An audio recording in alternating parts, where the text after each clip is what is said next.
কালিমায়ে তামজিদ লা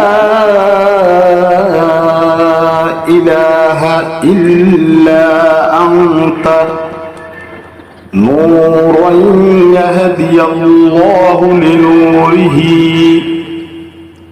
মান ইয়াশাউ